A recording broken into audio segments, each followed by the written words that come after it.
Okay. Hello, good people, and welcome to another episode of Jazz and her shenan-AGAINS mini podcast. Um, we made it to YouTube. Okay.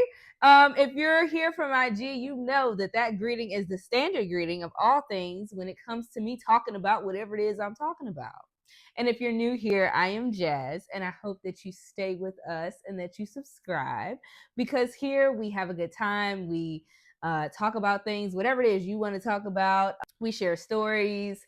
We're about accountability here. We're about respecting ourselves, respecting others, tapping into our common sense wherever possible, all while supporting me on my journey of self-discovery, on my journey of rebuilding life post-divorce. I'm newly divorced. I'm a mom of two. I'm only 30. Lots of things that are happening and changes. And if you know, once you turn 30, it's like a second puberty. But anyway, I'm glad to have you here. And again, so go ahead, like, share, subscribe, do all the things. If you've been following me on Instagram, you know that this has been in the making for a while now. YouTube is something that I've always wanted to do. And at this point, we're here. We're getting started. We're ready to go. So a couple of weeks ago on Instagram, I put out a poll for everyone to vote on what the topic would be for the first YouTube video. And it was based on the shorter form content. Again, if you are not following me on Instagram, go do that at I am Jasmine Carter. I'm also on TikTok, but I haven't quite gotten the handle on that. It's not coming to me as easy as it is for most folks. So you can follow me there, but if you really want to see what I'm up to, come to Instagram. So anyway, we did the vote and everybody voted on the video about the lessons that I've learned from my failed marriage. And I'm going to try to give you about 4 or 5. I'm going to say 5. I think we can do 5. 5 solid lessons that I learned from my failed marriage. Just a couple of things to note. Again, this is not a space for bashing one side or the other. We're not bashing men here. We're not bashing women here. We're about being accountable. We're about telling the truth. We're about being our authentic selves. And if that's not enough, then, this might not be the community for you. I'm also going to bring up a couple of books. I pulled them out of my millions of books that I own. I own books up here, downstairs in my storage, everywhere, because I like to nerd out. If you know me, I am a nerd at heart. I am like a walking encyclopedia. But I have 2 books here that totally helped me as I navigated this new space. So lesson number 1, compatibility and chemistry are 2 very different things. I'm going to say that again. Compatibility and chemistry are 2 different things. Me and my ex-husband actually have some pretty dynamite chemistry. If anybody who knew us from back in the day and even saw us navigate and even see us now to this day, we still share a lot of decent energy, right? We have some of the same sense of humor. We have some of the same interest. We have some of the same energy when it comes to certain things, which is why we even co-parent pretty decently, that type of thing. We met in college. We were spades partners. We were very competitive toward one another. We liked that competitive edge and that energy. And all of it was great, right? Excellent, excellent chemistry. But that didn't mean that we were compatible. And I wish I had known that sooner, because many of the core issues and the things that are needed to make a marriage work, as far as your long-term goals, the way you want your house run, the way you want to raise the children, like truly raise them, the way you want to show up in the world, the way you want to be in the public eye and to cover each other and to, again, accomplish things, takes compatibility. And that's something that we just didn't have. Number 2, because of the lack of compatibility, another thing that I learned is that compromise and losing yourself are also 2 different things. The difference is that with compromise, there is a constant give and take. there is an effort to keep the other person in mind on both sides. You know, she's looking out for him, he's looking out for her. Everything is all good. You know, there's going to be times where this person gets to do a certain thing or be a certain way or have a certain thing. And then there's going to be the other person's turn to do a certain thing and to be a certain way and whatever. But when you don't have compatibility, when you're not really going in the same direction, that's impossible. And you'll find that one of you is giving way, way more than you are receiving. And that is not just financial, right? Because I know that's like the first thing that people will jump to. It's like, oh, is it because you made more money? Or, oh, is it because you wanted to do this? Or he had more of this? No. When it comes to losing yourself because there is no compromise, you are the one that's giving more, not just financially, but emotionally, physically, spiritually. Like, you're the only one that's looking out for the ultimate outlook and betterment of the family in one direction, because they clearly have an idea of what the betterment is for the family in their own direction. Neither is necessarily bad in of itself, but when you're trying to put it together, someone's going to suffer. And so with that, you have to, as a sub lesson, if you will, in that, I learned that I needed more boundaries. I really should have put my foot down and been more clear about what it is that was acceptable and what it is that made sense for where I was trying to go sooner. Like, way, way sooner, to the point where it would have been clear that we aren't compatible. And I didn't do that. And so here we are. And it's also because, especially if you grow up in church, or, you know, or you even come from a broken home, you're so gung-ho about having this image of a family and making family work that you pretty much you sacrifice yourself even to make it happen. Growing up in the church sometimes will even teach you that you can't say no to your spouse. You just can't say, hey, this isn't working, or hey, I can't do this, or hey, this hurts me, or hey, I need more, and I will not accept anything less. And you have to be careful. And I'm not saying, and this is not to bash the church at all. Side note, I am a licensed Baptist minister, proud and loud, okay? So I'm never bashing the church. I think the church has room to evolve and talk about these things more in depth, and to provide people, you know, more tools now than they had back then. But again, it's a thing where you can't be afraid to say no. Because here's the other thing. I said yes all the time. Yes to every idea, yes to every disregard and inconsideration, and he still walked out. So for both the ladies and the men, if you're saying yes all the time, it means nothing, because they can still walk out.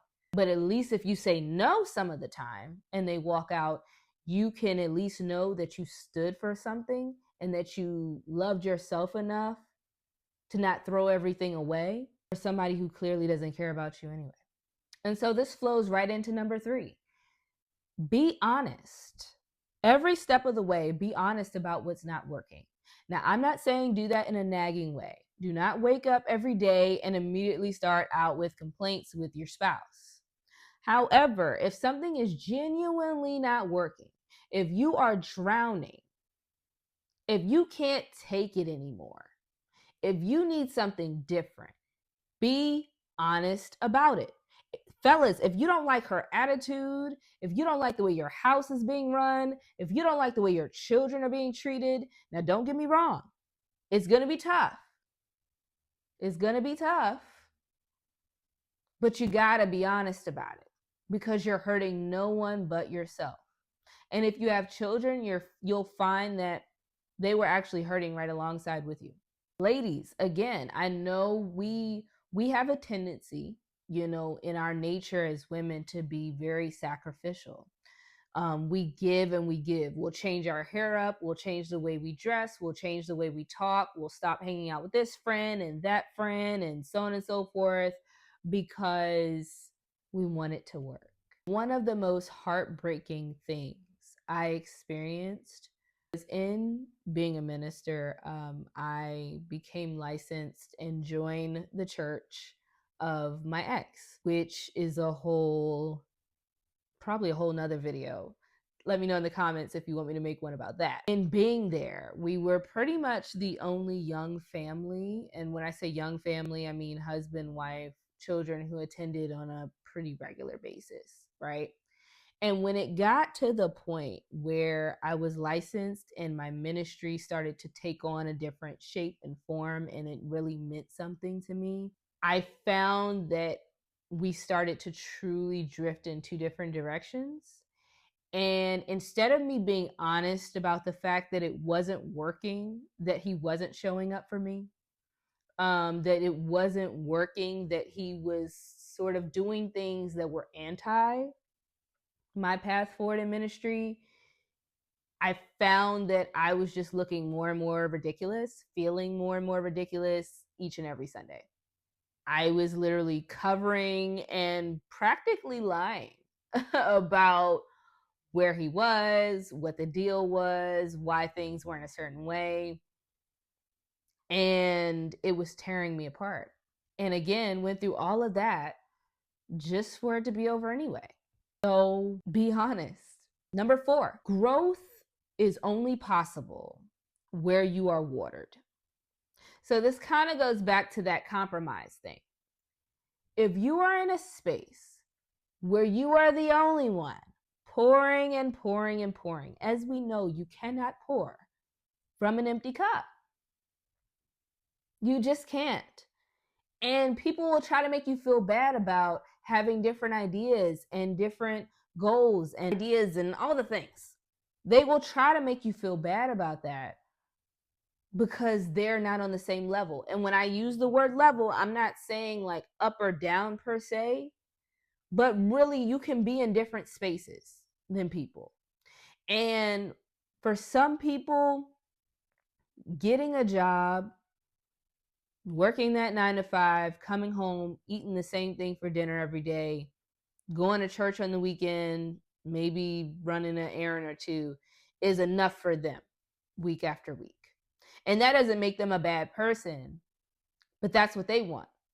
Versus someone else might have a really strong desire to volunteer and to travel and to experience new foods and new things and to start a business. That's what they want. Well, when those two people come together, what happens is someone's going to give up something. Someone's going to give up some comfortability. Someone's going to give up a goal. Someone's going to give up their peace. Someone's not going to get the watering and the support and the pouring into they need for where they're trying to go. And usually it's the person who wants the most who is going to have to give up the most. Because in reality, when you deal with people who don't want the same things as you, especially if you have really big ideas, it's just like taking someone who has poor lung capacity all the way up with you on the highest mountain. You know they have a poor lung capacity, but you have the lung capacity to go way up. If you love them, you're going to take them up there and risk killing them? Or are you going to stay where they are and risk never reaching your full capacity? And you're going to get judgments. You're going to get judgments. You're going to get people's opinions. It's going to be a thing of, well, maybe you should compromise more. And it's like, here's the dangerous part about that. I don't tell people to compromise more at anything for one reason and one reason alone. You don't know what's happening behind closed doors. Everyone has a version of themselves that only happens at their address. And that's not necessarily good or bad. Like, I'm not saying everybody's, possibly getting their ass whooped behind closed doors. What I am saying is we don't know the true nature and dynamic of a couple when they're behind closed doors. So it's very dangerous to tell someone to just compromise more and just put up with and just do when you're not there. What I will say is you should assess the compatibility again. That compatibility I'm telling you, if I had known half as much as I know now about compatibility, my last name would not be Carter. Before I get to number 5, I know I mentioned a couple of books. Like, clearly they're not sponsored because I ain't nobody yet. But The Subtle Art of Not Giving an F. Try to keep the cussing to a minimum here. Excellent read, must read. Really puts a lot of basic things into perspective and is simple enough of a read to where anyone can read it and understand what's going on. I'm not hitting my mic too much. Y'all gonna bear with me on this first video. The let them theory. This is what you need, okay? We're so busy trying to compromise and figure out how to change people when what we really need to do is let them. Because if you let them, then you can decide where you fit in that. Let people do what it is that they would rather do. One line in this book that really opened my eyes was, it's not that there's a problem with you, there's a problem with the amount of power that you choose to give people. And so, to wrap this up, number 5, you let me know in the comments if you want this to be a video. Number 5, the lesson I learned, the 5th lesson I learned is that individual therapy before marriage is a must. It's a must, it's a requirement, it's needed. When my children turn 18, I'm going to encourage them to go to therapy at any point they need it. But specifically, when you turn 18 or at least, hit that 2021 mark, I highly recommend going to individual therapy because you need to get a true session of mapping out your childhood trauma, your upbringing, your experiences, and tying those things to who you are today. So that way you can make decisions about what you need to change, but also decisions about what it is you need from a partner, okay, to best support you. Individual therapy.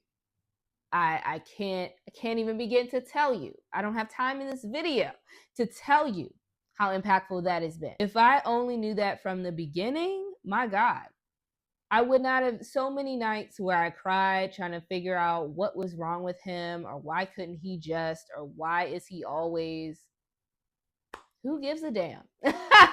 The problem is, why am I even giving that much energy when he's decided who he is? I'm the one who needs to decide who I am. So I hope you enjoyed this video.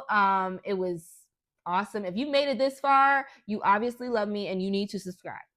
You need to do that. You obviously love me and you need to subscribe. Go ahead and follow me on Instagram. I'm always there at I am Jasmine Carter. Again, it's been a pleasure. Have a great day.